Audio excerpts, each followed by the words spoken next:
वेंगुर्ले नवाबाग समुद्रकिनारी पालकमंत्री नितेश राणे यांच्या सूचनेनुसार आपत्ती व्यवस्थापन अंतर्गत remote craft for life saving unit या दूरनियंत्रित जीवनरक्षक यंत्राचे प्रात्यक्षिक घेण्यात आले। जिल्हाधिकारी अनिल पाटील यांच्या उपस्थितीत हे प्रात्यक्षिक पार पडले। त्यांनी स्वतः रिमोट वापरून या यंत्राचा अनुभव घेतला। सिंधुदुर्ग समुद्रात पाण्याचा अंदाज न आल्याने नागरिक बुडण्याच्या घटना घडत असतात। अशा बुडणाऱ्या व्यक्तींना मनुष्याचा सहभाग न घेता रिमोटद्वारे वाचवण्याचे यंत्र पुणे येथील एका कंपनीद्वारे बनवण्यात आले। पालकमंत्री नितेश राणे यांनी या यंत्राबाबत प्रात्यक्षिक बघून सविस्तर माहिती आपल्याला द्यावी अशी सूचना जिल्हाधिकारी अनिल पाटील यांना दिली होती।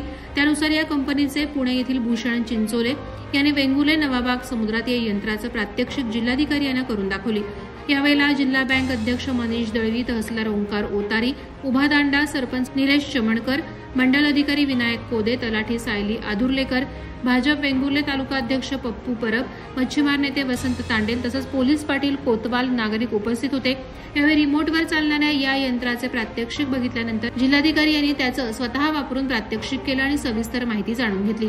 हे यंत्र समुद्रात 1.5 किलोमीटरपर्यंत बुडणाऱ्या व्यक्तीपर्यंत जाऊ शकते। एकावेळी 3 व्यक्तींना समुद्राच्या पाण्यावर आपल्यासोबत तरंगत ठेवू शकते। तसंच एक व्यक्ती बुडत असेल तर त्यात व्यक्तीला तरंगत पकडून किनाऱ्यापर्यंत आणू शकते। प्रहार डिजिटलसाठी दाजी नाईक, वेंगुर्ले।